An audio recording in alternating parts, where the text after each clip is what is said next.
La situación en nuestro país, de acuerdo a los casos reportados, es la siguiente. 7.830 casos nuevos de COVID-19, 5.292 son personas sintomáticas.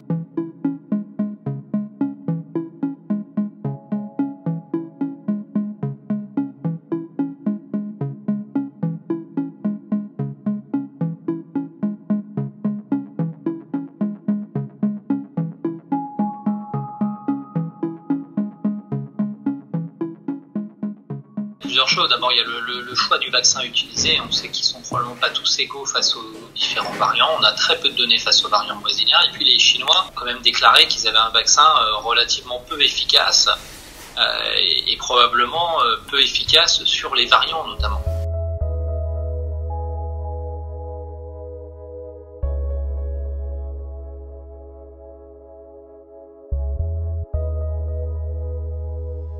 Moi, ça fait plusieurs mois dans les médias que je m'exprime là-dessus en disant que je pense que ça devrait être une obligation que les laboratoires puissent s'exprimer face à l'efficacité des différents variants. Les seules données qu'on a très probantes, c'est par rapport aux variants anglais. C'est sûr que c'est compliqué parce que les études n'ont pas forcément été designées dans des situations où ils auraient englobé oui ou non des variants et on aurait la réponse du génotypage. Mais je pense que c'est quand même très important parce qu'aujourd'hui, on n'a plus le droit à l'erreur. Ça ne sert à rien d'utiliser un vaccin si, dans le scope du vaccin, il n'y a pas les variants qui sont compris et que malheureusement, dans certains territoires, on sait que les variants sont majoritaires. Quand je dis les variants, ce sont les autres que le variant anglais.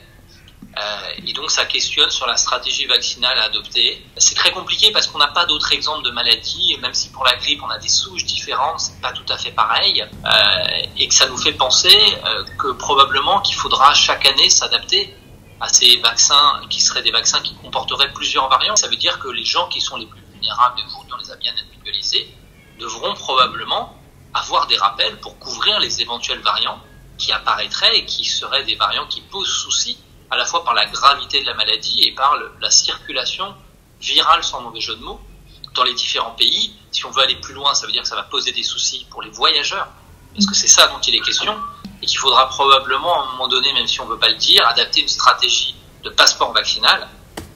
Et c'est ce qu'on fait pour d'autres maladies, comme la fièvre jaune. Lorsqu'on voyage en Afrique, on ne peut pas voyager en Afrique si on n'est pas protégé contre la fièvre jaune.